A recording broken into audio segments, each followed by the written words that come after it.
ఇప్పుడు BJP third టర్మ్లోకి వచ్చిన తర్వాత కోయిలేషన్ పార్ట్నర్స్ అందరూ వేసుకున్న తర్వాత బాగా జరుగుతుంది. మన యాక్చువల్లీ ఇన్ఫ్యాక్ట్ మనకి ఈ పాకిస్తాన్ దీని మీద జరిగిన తర్వాత ఆ పని అటు అయ్యింది. బట్ దేశాభివృద్ధి గురించి మొత్తం అంతా కాన్సన్ట్రేట్ చేయాల్సింది దాని గురించి అందరు ముఖ్యమంత్రులని ఉద్దేశించి ప్రైమ్ మినిస్టర్ మోడీ గారు ఈ నీతి ఆయోగ్ ద్వారా లాస్ట్ వీక్ అందరు చీఫ్ మినిస్టర్ల యొక్క సారాంశాన్ని విని అందరూ ఒకరికొకరు ఎలా కోఆర్డినేట్ చేసుకోవాలి, ఎవరికి ఎవరు ఎలా సపోర్ట్ చేసుకోవాలి, దేశాన్ని ఏ విధంగా ముందుకు తీసుకెళ్ళాలి. అందుకని ఒకటి చాలా మంచి నాకు అనిపించింది ఏంటంటే పర్యాటకంగా భారతదేశాన్ని ప్రతి రాష్ట్రము ఏ విధంగా ముందుకు తీసుకెళ్ళి invite the other country people into India అనే దాని గురించి చెప్పారు. అట్లాగే మన రిసోర్సెస్ కూడా ఎట్లా డెవలప్ చేసుకుని ఎట్లా చేయాలి అనే దాని గురించి ఈ networking system between the states గురించి కూడా చాలా చక్కగా చెప్పారు. సో అట్లాంటి దాంట్లో మన ఆంధ్రప్రదేశ్ ప్రీత ముఖ్యమంత్రి గారు అనేటువంటి నారా చంద్రబాబు నాయుడు గారు ఆయనకి 7 నిమిషాలు ఇచ్చినా ఇంకా మామూలుగా మిగిలిన వాళ్ళని టైం అడుగుతారు కానీ ఈయన మటుకు 22 నిమిషాలు మాట్లాడారని చెప్పి మనకి తెలిసింది ప్రజెంటేషన్లో. సో ఆ ప్రజెంటేషన్లో ఆయన చెప్పినప్పుడు ఆయన ఏం చెప్పారంటే హెచ్ఏఎల్ తర్వాత ఈ అడ్వాన్స్డ్ మీడియం కంపాక్ట్ ఎయిర్ క్రాఫ్ట్స్కి తర్వాత ఏమో లైట్ కంపాక్ట్ ఎయిర్ క్రాఫ్ట్స్కిను ఆంధ్రప్రదేశ్కి తరలించాలి అని చెప్పేసి ఒక చిన్న ఇది చేశారు. దీనికి లేపాక్షి మెడక్ సరళ దగ్గర 10,000 ఎకరాల భూములు కూడా కేటాయిస్తాము అని చెప్పేసి ఆయన ప్రతిపాదించారు.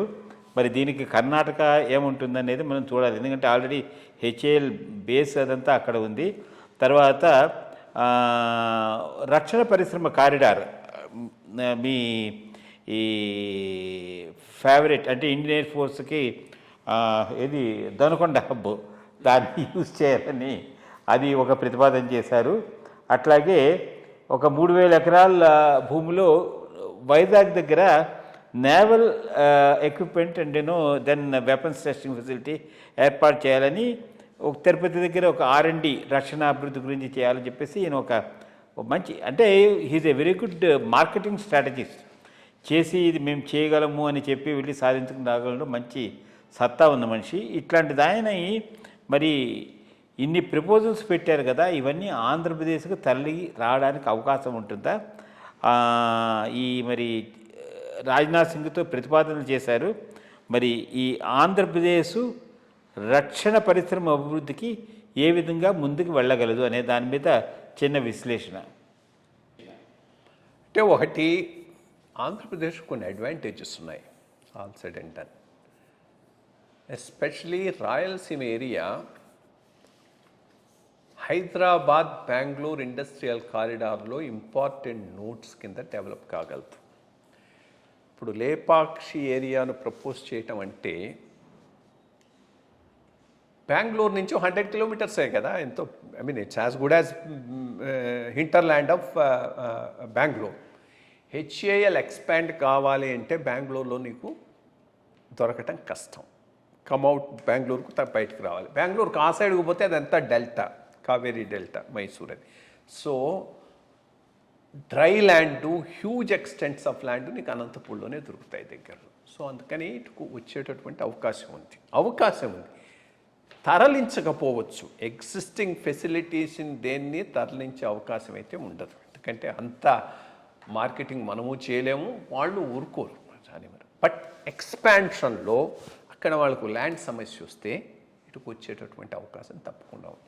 But as we are discussing also Tatas airbus వాళ్ళ ఫ్యాక్టరీ ఒకటి ఫైనల్గా ఎక్కడ అది గోల్డ్ మైన్ కోలార్ ప్రాంతంలో పెట్టడానికి డిసైడ్ చేశాడని వాళ్ళ న్యూస్.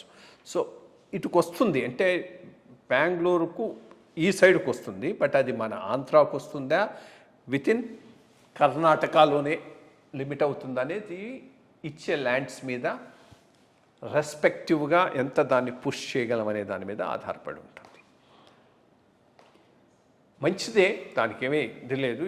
వెదర్ వైజాగ్ కానీ అది కానీ దొనకొండ కూడా లాట్ ఆఫ్ గవర్నమెంట్ ల్యాండ్స్ ఉన్నాయి. ఇక్కడ అడ్వాంటేజ్ ఏంటంటే అది మొత్తం అనంతపూర్లో లాట్ ఆఫ్ గవర్నమెంట్ ల్యాండ్స్, దొనకొండలో lot of government lands, Vizag దగ్గర కూడా ఉన్నాయి. సో ల్యాండ్ ఆఫర్ చేయగలుగుతాం. బట్ కంపీటింగ్ కూడా ఉంటాయి, మిగిలిన రాష్ట్రాలు కూడా చాలా దీనికోసం కంపీట్ కావచ్చు. బట్ డెఫినెట్లీ ఫోకస్ అయితే పెడుతున్నారు, చాలా మంచి విషయం. ఐ మీన్ దాంట్లో ఏమీ డౌట్ లేదు. ఈ ఫోకస్ అంతగా జగన్మోహన్ రెడ్డి టైంలో లేదని కరెక్ట్. ఐ మీన్ ఆయన whatever are the reason development side అసలు దృష్టి పెట్టలేదు. ఇప్పుడు అట్లీస్ట్ డెవలప్మెంట్ సైడ్ దృష్టి పెడుతున్నారు. సరే, ఓ 10 అడిగితే 2 వచ్చినా కానీ గొప్ప విషయమే కదా. సో ఏదో కాంప్రమైజ్లో 2 ఏదో ఒకటి ఇచ్చినా కానీ that's a big thing. And defence ఇప్పుడు పెద్ద ఫోకస్ వస్తున్నది after this operation Sindhu. So తప్పకుండా కొన్ని వస్తాయని నేను అనుకుంటున్నాను. ఈయన పుష్ చేయటం, పర్సూ చేయటంలో వదలడం వాళ్లకు కొంత, I mean even technically on merits also Andhra fits ఉంటుంది థింక్. కాబట్టి తప్పకుండా అనంతపూర్, లేపాక్షి ఆ ఏరియాలో వచ్చే అవకాశం ఉంది. Donakonda also it's a good thing, Vizag. So కొన్ని ఫెసిలిటీస్ తప్పకుండా వస్తాయి. I mean good, something is happening on that. So ఆంధ్రప్రదేశ్కి ఇవే కనుక వస్తే ఒక మంచి మహర్దశ వస్తుందని అనుకుని మనం భావించాల్సి వస్తుంది. నమస్కారం.